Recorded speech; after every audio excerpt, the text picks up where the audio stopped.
Ok, on va parler également ce soir donc Bezrat Hashem de petit chiour sur le sujet de Hitbo de doute. Hitbo de doute. Qu'est-ce que c'est Hitbo de doute? Hitbo de doute, c'est quelque part s'isoler pas parce que Havé Shalom on est un Metzora, on est un lépreux, hein, c'est pas le cas, Havé Shalom. Et là c'est s'isoler pour discuter avec Akadosh Baruch Hu. On rappelle ce petit cours là et pour la Refoua Shelema de Jessica Chaya Batsimcha. Amen. D'accord, c'est il a Briout Etanar et Refoua Shelema Miyad ou les Altar. Amen Kenyatson. Et Chaya Bat Ida. Et les Ilun Nishmat Mavdik Ben Haim Lahayim. Shlomo Chaim Ben Esther et Issachar Ben Esther. Ilun Nishmatam Esther Batsimcha. Et comme ça pour tous les Refoua Shelema Mavdik Ben Haim Lahayim. Yitzhak Ben Miriam, Bechlal Kol Amo Israël, Amen Ken Yiratzon. Donc on va parler de l'Hitbo de doute. L'Hitbo de doute est une ma'ala incroyable. C'est tiré du Rabbi Nachman. On est toujours dans les paroles de Rabbi Nachman du Sefer Moharan. D'accord? Comme ça vous savez, je peux vous dire la page si vous voulez, mais bon. Alors, on est dans le sujet de Hitbo de doute. Un petit passage, hein, pas quelques minutes. Donc c'est quelque chose d'important, c'est quelque chose d'essentiel chez nous, en tous les cas la Hitbo de doute. On se rappelle de nos mères, on se rappelle de nos grands-mères, où ils s'isolaient devant la mezouza, ils s'enfermaient dans la chambre et ils versaient des larmes à Kadosh Baruch Hu, ils ouvraient la fenêtre en priant à Hachem de leur manière, et c'était la timimout, par perfection, c'était la chose la plus agréée, la plus belle de Kadosh Baruch Hu. Pourquoi? Parce que c'était la timimout qui parlait, c'était la timimout, c'est-à-dire la sincérité et la pureté de l'âme de chacune de nos mamans et de nos grands-parents. Donc c'est très important de garder cette nature. C'est très important de garder cette nature. Alors cette nature, tu l'obtiens quand tu arrives à parler. Tu l'obtiens, tu arrives, parce qu'au début, un homme, il n'a pas l'habitude de parler comme ça, il parle avec Hachem, mais au début, c'est froid, c'est dur, d'accord? C'est pas un dialogue, il n'a pas une personne devant lui. Alors, se lâcher son cœur, se libérer de son cœur et parler à Akadosh Baruch Hu, pour certains, c'est dur. Bien sûr que c'est dur, c'est pas facile. Mais ça se travaille. On commence par quelques minutes de parole avec Akadosh Baruch Hu. Hachem, écoute, tes papas, il faut que tu m'aides. Vous voyez, dans des moments comme ça arrive déjà qu'on a des problèmes. Déjà, on a tendance là à dire à Hachem, il faut que tu m'aides, tu me sauves de cette situation. Vous voyez, donc déjà, ça commence. Mais après, c'est pas parce qu'il y a des problèmes ou pas, c'est essayer de parler comme on parle à un papa. Donne-moi des conseils, qu'est-ce que t'en penses, papa? Qu'est-ce que tu me dis, papa? Ce qui c'est papa, c'est le Père qui est au ciel, c'est Akadosh Baruch Hu, c'est notre Père, c'est notre roi et c'est notre Père. Donc on peut le prendre des fois, il y a des moments où c'est le roi, fais attention, quand on a fait des bêtises, là il faut voir que c'est un roi, donc il faut respecter, faire attention. Quand on se sent proche, on se sent bien, d'accord? Alors on l'appelle papa. Vous avez raconté cette fameuse histoire, petite anecdote, où ce fameux fils de roi, parce qu'on est appelé les Bnei Melachim, vous le savez bien, on est appelé les fils de roi, où ce fameux fils de roi, dans l'exemple que je vais donner, où ce fameux fils de roi a voulu voir le monde. Alors il lui a dit, fais attention mon fils, toi tu es fils de roi, tu as des nimoussim, tu as un kabot, tu as une manière de parler, tu as toute une structure de chinour que tu as, d'éducation que tu as reçue de notre palais, de notre famille. On est des enfants de roi. Oui papa, ne t'inquiète pas, j'oublierai rien, je veux faire le tour du monde, je veux tourner, je veux voir ce qui se passe. N'oublie pas qui tu es. N'oublie pas qui tu es, n'oublie pas. Mais bon, il tourne le monde, les mois et les années passent. Et bon, bien sûr, il est pris par toute chose, on peut imaginer, par toute chose de folie qu'il y a dans le monde. Et effectivement, au bout de quelques temps, le temps est passé, il est dans un état, les cheveux, voilà, chez nous, ça s'appelle Hala. D'accord? Alors, ce Hala-là, qui est le fils du roi, un beau jour, il est dans un pays, il ne connaît même pas la langue, il ne sait même pas où il se trouve dans un pays, et on annonce, il y avait des grandes affiches, il y avait un grand mouvement qui s'est fait, on annonce que le roi du pays va passer. Il va passer dans la ville où il se trouve. Bon, un roi, il va passer. Bon, alors il fait comme tout le monde, il est là, il attend, il est dans le groupe, dans la foule, et effectivement, il y a les légions du roi qui passent, d'abord les légions, les soldats, et puis, tout d'un coup, il y a le roi qui passe. Alors là, il y a tout le monde, une clameur, quelque chose de beau. Et puis tout d'un coup, on voit le roi sur son cheval blanc, roi, royauté, la splendeur.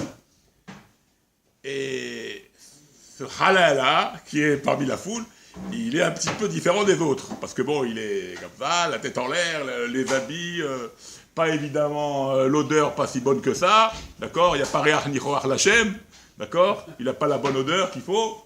Bref, mais tout d'un coup, le roi, par quelques moments de regard sur la foule, il voit cette personne. Alors, il arrête le cheval. Et la personne elle-même, elle regarde le roi. Et tout d'un coup, le roi saute de son cheval. Il s'approche vers la personne. Et la personne, le Khala, il regarde le roi. Et il dit « Papa !» Et c'était son père, le roi. Il ne savait même pas qu'il est retourné dans son pays. Il a oublié même sa langue. Et là, ils s'enlacent les deux, ils s'embrassent. Ils ne se lâchent pas l'un et l'autre. Et il peut le voir comme il est, mais c'est son fils. Et c'est ça un petit peu le machal et le nimshal. Des fois, on peut être loin de papa. On peut être loin. Mais quand on appelle notre père, il est là pour nous répondre. Un père, même si tu es fâché avec lui. Tu viens, tu dis, bon papa, écoute, tu peux faire... il va dire non, il va tourner le dos. Même si tu as fait tout ce que tu as fait. Quand tu le père, il te voit. Et tu viens vers lui. Et tu lui paies un, il parle à l'autre. Hein. Donc, il y a des hommes, ils ont fait des péchés. Ils ont fait des erreurs. Mais dès qu'il veut parler à son père, c'est pas contradictoire. Un homme, il a pu faire des péchés. Peut-être qu'il fait quand même des péchés. Mais d'un autre côté, il peut parler à papa. C'est comme une famille. T'as le gosse, le petit voyou de la famille. Mais quand il veut parler à son père, il parle à son père. Et son père, il va l'écouter. Même s'il n'est pas tout à fait d'accord. Mais il écoute, parce qu'on ne sait jamais. C'est exactement pareil. Des fois, on est loin d'Akadosh Baruch Hu, mais il suffit qu'on parle avec lui, et les choses, et la relation se remet. La relation se remet. Donc il ne faut pas perdre espoir entre nous et Akadosh Baruch Hu, entre nous et nos familles, parce qu'il y a toujours des choses qui vont revenir par que quelques mots de parole. Le père va prêter attention aux mots de son fils, et là, les choses vont revenir comme elles étaient à l'origine. Donc la même chose, Hitbo de doute, c'est un peu cette idée-là. L'Hitbo de doute, c'est quoi? C'est parler à papa. Même si on n'est pas extra, même si on n'est pas les meilleurs, même si on n'est pas ce qu'on doit faire vis-à-vis d'Akadosh Baruch Hu, de notre père, mais quand on parle avec lui, il nous écoute. Et quand on pleure, alors là, c'est doublement, l'écoute est grande. Et quand on demande pardon, alors triplement, Hachem nous écoute. Et quand on veut quelque chose après, des pleurs et un pardon, alors là, c'est sûr que le père, il dit, bon, mon fils, tu fais tout ce que tu veux, je vois que tu reviens, tout de suite, le père, il va être là, il va nous aider. Donc quand on appelle notre père avec une achna'a, avec une soumission, avec quelques pleurs, parce qu'on a besoin de demander pardon, alors là, c'est sûr que Akadosh Baruch Hu, qui est notre père, donc il va vouloir nous aider, il ne va pas nous laisser dans le pétrin, il va nous sortir de là où on est. Donc l'Hitbo de doute, c'est un petit peu, ces quelques mots qu'on vient de dire, c'est un petit peu ça qu'on obtient avec la Hitbo de doute. De pouvoir parler avec notre père. Hitbo de doute, c'est-à-dire se mettre en isolement, s'isoler. Isoler pour avoir la forme de méditation. Voilà, méditation, c'est une méditation. Pour avoir la tranquillité d'esprit et pour se donner à la discussion. D'accord? Alors au début, ça passe par l'esprit peut-être, par des pensées, mais après, tu peux sortir ça avec ta parole, avec ta bouche. D'accord? Il faut arriver à ça, à parler. Comme ça, la parole est créatrice. D'accord? On sait très bien que la parole crée les choses. Donc quand on parle, on crée le dialogue, on crée l'union, et c'est ce qu'on gagne avec la Hitbo de doute. D'accord? Donc je lis les quelques mots qui sont là. Bon, il y en a pas mal, mais on fait un petit résumé, on a dit. Donc c'est une grande mala, c'est un grand niveau, ce sujet-là d'isolement pour parler avec le Créateur. Okay? Et c'est bien d'être seul. Et c'est bien d'aller dans un endroit et s'enfermer dans un endroit, dans une chambre. Ça peut être à la maison, on n'est pas obligé d'aller loin. Ça peut être bon, à l'époque, c'était dans les forêts. Hein, quand on est parti, on est parti au Baal Shem Tov, on est parti voir les Chassidim, les Chachamim d'Ukraine. Eh ben, on a vu les forêts, hein. C'était des forêts sans fin. D'accord? Et donc, on imagine qu'ils ont pu s'isoler dans des endroits comme ça, parce qu'il y a où s'isoler. Mais si on n'a pas, nous, facilement, être dans une rue où il y a du monde et du bruit, bon, c'est pas l'endroit. Donc, on a chez nous. On s'enferme dans notre chambre et on parle comme on doit parler avec un père. Okay? Et là, on discute et on est mefaresh, on détaille notre sikha, on détaille notre discussion avec nous et notre Créateur. Okay? Et en disant aussi, peut-être même nos arguments. Parce qu'on a toujours peur de dire, non, je suis toujours fautif. Mais des fois, je suis fautif parce que il y a eu ça, excuse-moi, on peut exprimer le pourquoi des choses. Si on est sincère, on peut exprimer bien sûr le pourquoi du péché, ou le pourquoi des choses, ou le pourquoi de « je me suis éloigné de toi ». Et là, Hachem nous écoute, parce qu'il connaît notre sincérité, il connaît nos pensées. Donc Hachem, il sait si on dit vrai ou pas. Alors, donc il y a un dialogue qui se fait quelque part, même s'il n'y a pas de retour au niveau dialogue, mais il y a les simanim. Beaucoup ne va pas nous parler, bien sûr, parce qu'on ne pourrait pas tenir. Il n'y a pas une discussion comme l'homme, une discussion humaine, mais on va avoir, Bezrat Hachem, après une discussion entre nous et le Créateur, on voit des simanim. Hachem, il envoie des messages d'Ashgara Pratit, ce qu'on appelle, de providence divine. D'accord? Il envoie des messages. Et ces messages, c'est dû à notre discussion, ou nos prières. Bon, nous, on prie Baruch Hachem, on a aussi les prières journalières, mais des fois même, c'est bien de dire ce que tu veux penser dans ton cœur. D'accord? Tu veux penser dans ton cœur, dans tes mots à toi, dans ta parole à toi, avec tes mots à toi, dans ta langue maternelle à toi aussi. Tu comprends? C'est important, ça, des fois, ça soulage. C'est un petit peu comme un couple, des fois. Des fois, on fait des ivugim, on essaie de faire des shidduchim, mais ils n'ont pas ou la même origine que nous, d'accord? Ou le même niveau, on va dire, intellectuel ou pas intellectuel, bon, peu importe, mais il y a des fois des changements de niveau comme ça. Ou bien ils ne viennent pas du tout de la même origine. Alors ça crée des fois des décalages. D'accord? Ou bien le type il va prendre une fille, lui il est français de naissance, il va prendre une fille totalement israélienne, où les parents sont afghans ou bien Boukhari, et lui il est un Tunisien, avec des né en France, ça peut créer un décalage. Ça peut créer c'est pas un conflit, bon, s'il arrive à s'adapter, mais c'est pas évident. Et quand tu veux exprimer quelque chose de ton cœur, même à ta femme, dans une femme, comme je viens de vous le dire, qui est différente dans ton origine et dans même la langue, où tu as du mal, ça ne sera pas profond. Ça ne sera pas profond. Ça ne sera pas profond. Elle ne va pas ressentir ce que tu penses, c'est tes sentiments qui se dégagent de ton cœur. Parce qu'elle n'a pas la même langue, elle n'a pas la même origine. D'accord? Mais si tu prends une fille de ta même origine et d'une même langue, les expressions, les mots veulent tout dire. On se comprend par des messages, par des yeux avec un petit clin d'œil. On a compris ce que ça veut dire. Et c'est différent. Donc la profondeur de la discussion, elle se dégage beaucoup plus forte quand on a une même origine. La même chose. Si tu sais que le dialogue, toi, il est plus fort, il est plus sincère, il est plus vrai quand tu parles ta langue maternelle, alors parle avec ta langue maternelle. D'ailleurs, je conseille, pour ceux qui ne comprennent pas l'hébreu, de faire au moins une prière par jour, une prière d'Arvit en l'occurrence, parce que bon, c'est, on va dire, bien qu'aujourd'hui elle est considérée comme Chova, mais on va dire elle est Réchout. D'accord? Elle est Chova parce qu'on a pris le minag de la faire, mais on pourrait la faire en français.